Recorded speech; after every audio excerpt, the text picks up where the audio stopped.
Hello, everybody. Welcome to the Base Network. I'm your host, the Cope Crusader. Stop! Don't click off the video yet. I know you're looking at my pipsqueak ass, and you just clicked on the video title, and you're like, what the hell does this guy know about Palantir? Newsflash if you can't read and you just click on the random video. We're talking about Palantir. Maybe I don't know much, maybe I'm not too educated, but what I will tell you this, I'm an American at heart. And when I see something that stifles, or potentially could, or anything to do with infringing on my rights as an American and the rights of other Americans gets me a little concerned. So I want to talk about it. Give some context about the history of Palantir, who owns it, and what their connections are with the Trump administration, and the scary, almost comically dystopian nature of the Palantir technology and what it does. The Trump administration has enlisted Palantir Technologies to compile extensive data on Americans and immigrants using the Foundry software across federal agencies as of 2025. This initiative builds on the March of 2025 executive order that seeks to reduce inefficiency and improper activities by breaking down data barriers and promoting information sharing across federal agencies. Just like all things that stifle your rights, just like all movements that the government does in order to infringe on your rights, it's not blatant, okay? It's not like a red circle. Guys, we're gonna do this. Guys, we're gonna compile your data so that we can spy on you. That's never how it's sold to the American people. Back in Edward Snowden's day, when he broke the story that the NSA was spying on Americans, it was for the guise of anti-terrorism. But, I mean, could you think of a time when the CIA or the FBI stopped the terrorist plot in the United States using the NSA spying software? I just want to say this. It's like chess, right? To win the game of chess, I can't just grab my queen first move and throw it at your king and say, checkmate, I win. Things move step by step, right? So just keep that in mind when I continue to talk about this, because again, the pretext is this is for government efficiency. But the end goal is compiling your data in one software that the government can use to potentially infringe on your Fourth Amendment protected rights. Let's continue. Foundry organizes and analyzes diverse government data, including bank accounts, medical claims, student debt, and immigration records, and will be used to support Trump administration's priorities such as immigration enforcement. Following the state of Trump's presidency, federal contracts with Palantir has exceeded $113 million, with recent $795 million agreement from the Defense Department further strengthening the collaboration. The expanding data integration has drawn criticisms from privacy advocates, lawmakers, and former Palantir employees who warn about risks of data misuse, potential impacts on Social Security payments, and concerns over civil liberties. Again, you might hear what I'm saying, right? All you hear is government efficiency, Trump executive order, based, Trump 1 million IQ, using AI, Palantir, 10 steps ahead, fourth dimensional chess player. I don't want to burst your bubble, okay? Especially, those really diehard Trump fans out there who anything he does is awesome and great. Let me break it down for you, okay? You ever had a conversation with a friend and the topic of, government surveillance comes up? You might talk about how, the government puts cameras everywhere and they're going to be they track your car, and if you commit a traffic violation, they'll send a bill in the mail. Dystopian.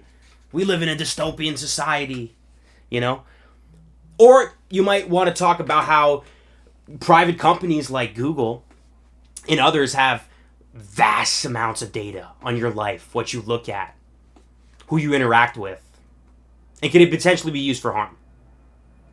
Again, it's a private company, so it has more rights to infringe on your rights, but that's another thing. Or if you're really on game, really high IQ, you're around a smart circle, you might talk about what I mentioned before, which Edward Snowden and him exposing that the NSA was spying on Americans. He literally fled to Russia after exposing it. One argument that gets brought up a lot against these losers who care about their Fourth Amendment rights. You really think the government is going to go around looking through all of the vast amounts of data that they can collect on you?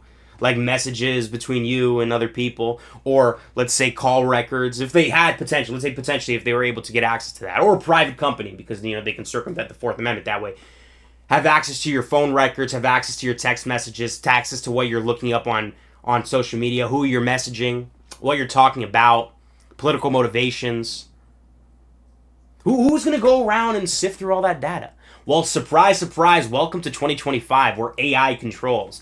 Now they have that capability to sift through that vast amount of data and compile a list of you and all your fellow Americans, breaking down your medical records, your student loans, your financial information, your political ideologies, who you interact with, your relationships, all that type of stuff.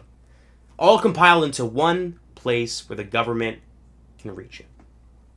Now again, all under the guise of government efficiency. Well, yeah. We're building a nuclear bomb. And you might think that's an over-exaggeration, but it's not. Okay? If you think about like the most dystopian, crazy, technocratic dystopian surveillance state, think about the most insane, over-exaggerated version of it. This type of technology is the first step to it. Okay? Actually, I would say it's impossible to get there without this kind of technology. It would be just as impossible of trying to run without stepping. That's how important this type of information is. Compiling all of that vast amount of data into one place where the government can access. Again, from a private company, because they can circumvent the Fourth Amendment that way. Now, what even is Palantir? Who even is Palantir? Let's break that down, because again, I mean, you guys might think I'm just fear-mongering. You might think I'm an anti-Trump hater or whatever. I'm just like crazy. Let me tell you something. I used to be one of the biggest Trump riders. I used to be doing tricks on that shit. Whole Krispy Kreme dozen on that hoe. But now I've defected. I'm a defector. I'm a kind of a Trump nihilist. I think that he's kind of Trojaning. He's like a Trojan horse for a lot of these really, really, really bad things. And this is one of them. So let's break it down. What Palantir Technology does and who even are they. Palantir Technologies is an American big data analytics and software company founded in 2003. It builds platforms for integrating, managing, and analyzing large data sets. Its two main products are Palantir Gotham, used by governments, especially United States intelligence and defense agencies for counterterrorism, criminal investigations, and military operations. The next one is Palantir Foundry, used by businesses to organize data for integration, operations, and decision-making. The company's tools are designed to help users find patterns and insights from large amounts of complex data. One of the first investors for Palantir was Peter Thiel. I think he invested, like $20 billion, $30 billion, something like that. Another big investor was In-Q-Tel. If you don't know what In-Q-Tel is, they're basically the venture capitalist arm of the CIA, right? So the CIA, I don't know if you guys know what the CIA is, it's a super niche thing. They basically have a venture capitalist firm which they're able to invest into private companies for technologies like this, specifically because they're able to circumvent, the Fourth Amendment doing this way, because it's a private company doing it, not the CIA. That's one of the biggest reasons why they would do something like that. Palantir's early funding started with Peter Thiel and In-Q-Tel, setting strong foundations in Silicon Valley and other intelligence sector. Over time, large financial institutions like hedge funds, Tiger Global, Fidelity, BlackRock, and the Soros Fund Management, Soros, added credibility and capital as Palantir grew and eventually went public. Documents leaked to TechCrunch revealing that Palantir's clients as of 2013 included 12 groups within the U.S. government, including, there's a long list here, CIA, the DHS, the NSA, the FBI, the CDC, the Marine Corps, the Air Force, Special Operations Command, United States Military Academy, the Joint Improvised Threat Defense Organization, and allies, the Recovery Accountability Transparency Board, and the National Center for Missing and Exploited Children. However, at the time, the United States Army continues to use its own data analysis tool. Although, according to TechCrunch, the U.S. spy agencies such as the CIA and FBI were linked from the first time with Palantir software, as their database had previously been siloed. Read that wrong because I'm low IQ Graham. In September 2013, Palantir disclosed over $196 million in funding according to U.S. Securities and Exchange Commission filing. And, I just told you, who they're funded by. It doesn't really give any information about who the company is, what they do. I want to bring up some notable projects that Palantir and Palantir-like technologies have been used, particularly in pretty scary environments, because, again, it's collecting vast amounts of data and compiling it into one place where you can see. And especially if you continuously use AI, which I'm going to break down here because, the Israeli government's been using it in Palestine. It gets even scary. It has even more of a dystopian twist to it. Right? One thing I want to bring up. Do you guys remember Doge? Like, what the fuck even happened to Doge? What happened to all the cuts, right? It was like this whole, waste, fraud, and abuse. Another one of those, poison apples. You're like, oh, waste, fraud, and abuse? Who wouldn't want to get rid of that? That's obviously like a 1, 2, 3 calculation. Do you want to get rid of waste, fraud, and abuse? No, you're an idiot. It's that simple. But again, it's one of those poison apples. It's one of those poison pills. Where they tell you, hey, we're trying to get rid of waste, fraud, and abuse. Then, through Doge, Elon Musk has connections with Peter Thiel and Palantir, hired a bunch of ex-Palantir employees to go through and sift through a bunch of government information to find this waste, fraud, and abuse. But where are the cuts? Where did all this information go? What was it used for? It seems to me like we basically just allowed Elon Musk and his cronies to run roughshod all throughout our country, all throughout our government, and potentially collect vast amounts of data.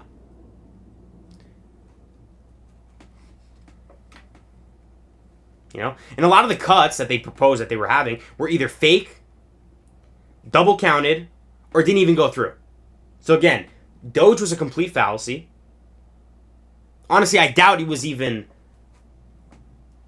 going to go anywhere, even from the jump. Because again, it's just strange to me, where they just allowed all of these ex-Palantir employees, other employees from other projects that Elon Musk worked on, to go through the government and basically sift through all this data. We have no idea what they were doing. Okay, you think these old farts? Sorry to call you guys. Sorry for the boomers out there. This is a boomer safe space here at this channel. No, it's not. You guys don't know how to use a fucking computer. Okay. If I plug in the HDMI cord, and my boomer parents freak out. Okay, so you think these boomers in government knew what the hell these young, smart kids were doing in the government potentially collecting data? Again, but that's theory, that's theoretical. Let's break down of the AI killer robots analyzing and killing people with almost little to no oversight. In November 2023, multiple publications, including The Guardian, 972 Magazine, and Al Jazeera, reported claims that the Israeli military ramped up use of artificial intelligence facilitated its volume of attacks and destruction in Gaza. The program, reported in November, carries a grandiose name, The Gospel. Another program, reported in April of 2024, carried the innocuous name Lavender. The primary function of these algorithmic tools is reportedly to pick targets for Israel to blast apart with its U.S.-supplied munitions. A former Israeli intelligence officer speaks to the 927 magazine, described the Gospel AI as a mass assassination factory. The results can be seen: the incredible high death tolls in Gaza, with over 33,000 Palestinians killed and at least 70,000 wounded by Israeli fire. Prior to the use of AI tools, Israel would take about a year to identify 50 targets in Gaza. Now, with the assistance of the Gospel, Israel claimed they produce 100 credible targets a day. Israel's Lavender AI program reportedly marked an astounding 37,000 Palestinians for death as suspected militants. This is scary mainly because they have the ability to surveil you and put a score on whether or not you and your family deserve to die. And that's what it is, because again, it's with little to no oversight. So the AI is the judge, jury, and executioner for the people in the Gaza Strip. Ah, but that's happening in Gaza. The fuck does that have to do with America? Well, I'll tell you this. Secretary of State Marco Rubio has launched an AI-fueled catch and revoke in effort to cancel the visas of foreign nationals who appear to support Hamas or other designated terror groups. The senior State Department official tells Axios, aka being critical of the state of Israel. Because if you're paying attention, right, everything is pretext, right? You support Hamas, said to Miss Rachel. You know what I mean? Miss Rachel supports Hamas for like crying over Palestinian dead children. Or someone like Candace Owens supports Hamas for, again, caring for Palestinian children. Spreading Palestinian propaganda or Hamas propaganda. It's important to remember because just because you think a word means something, right? Like supporting Hamas. I think it's pretty disgusting to legitimately support Hamas. To think that their actions on October 7th were justified. To cheer on what they did. Disgusting actions that they did, right? That's obviously evil. As an American, I believe you have the right to express that opinion. But again, I think that's obviously evil. But the word support Hamas is a ever-changing thing. Because if you don't support Israel 100%, you support Hamas. If you're not with me, you're against me. That's the ideology of these people. Right? And again, they're writing things and they're codifying things to law. Look at the IHRA definition of anti-Semitism. Where, obviously, if I don't support anti-Semitism, right? If you were to ask me what anti-Semitism is, I'd probably give you some kind of layman definition of like either, assuming a thing of a person based off of the characteristics of a group or the so-called characteristics of a group, right? That'd probably be a good start for the definition of anti-Semitism. Obviously, you can expand on that. But that's not what the oh my goodness, I'm like freaking out here. The IHRA definition of anti-Semitism talks about, right? They label very specific things, very specific slogans. Why? Because, again, it's not... These words don't mean what you think they mean. They mean what is in the law, what they write in the law. So, again, this whole supports Hamas is a ever-changing thing. It's like a fog of smoke. The effort, which includes AI-assisted reviews of tens of thousands of student visa holders' social media accounts, marks a dramatic escalation in the U.S. government's policy of foreign nationals conducting on speech. So, again, they're using these types of technology to sift through mass amounts of data, to sift through social media platforms, because right now they can't do it to American citizens. Yet. Okay? And remember, I say yet because, you never know what's going to happen. Especially, too, when, Donald Trump looks like he's ever upping the ante of what he's going to do in order to violate our rights. Again, we have to think about it this way. It's like a game of chess, okay? I can't grab my queen and throw it at your king, first move and say checkmate. That's not how the game works. It's not how the game of life works, okay? If everything was up and open and blatant and with a red circle around it, nobody would support this shit. Palantir was also used in order to figure out who was vaccinated and who wasn't vaccinated. They worked with the Biden administration. Now they're working with the Trump administration. Again, you can't think of these things as party politics, okay? If your level of criticism or your level of analyzation of these types of things is Trump said cool, therefore cool, Biden said cool, cringe, you have to think and you have to dig deeper. These people are Trojan horses. Politicians are not our friends. We, the people, need to look out for our rights. And it doesn't matter who is signing the bill. The American people are going to be the ones being affected. And your neighbor could support Biden or support Trump, right? But at the end of the day, if you were to sit down, you would agree on 99% of shit, okay? You want a safe community. You want nice schools, right? Most people want lower taxes, but, it's not always realistic. But things like this, where it's just blatantly encroaching on violating our Fourth Amendment rights, it's pretty scary. Another thing Palantir was used was to find January 6th protesters, scan their faces, and identify them. Now, again, you can think that's perfectly fine, right? You think that there was an insurrection that day and they deserve to find their justice. That's all cool. But it's the principle of the government being able to use all the cameras that are popped up. It's like we slowly build the surveillance state, right? You have to build the foundation before you build the house. You know? You got to run the pipes through before you put the faucet in. Things happen in stages. And this is a necessity for a totalitarian, technocratic surveillance state. Maybe we won't get there, and I pray we don't. But it looks every single day like we're getting to that point. And AI is one of those scary things. Another thing that I see almost nobody talking about is the fact in this big, beautiful bill, quite frankly, the biggest and the beautifulest and the greatest bill, it has a stipulation there saying that states cannot regulate AI for 10 years. 10 years. At the rate of growth, in 10 years, I'm going to be having a bad goth robot giving me Glurpy on 24-hour standby. Okay? I'm obviously going crazy here, but my main point is, like, the technology moves very quickly. We don't know the full consequences of AI.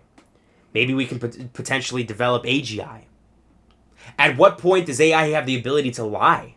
We know it's already lying, but once it learns to lie, it can conceal that.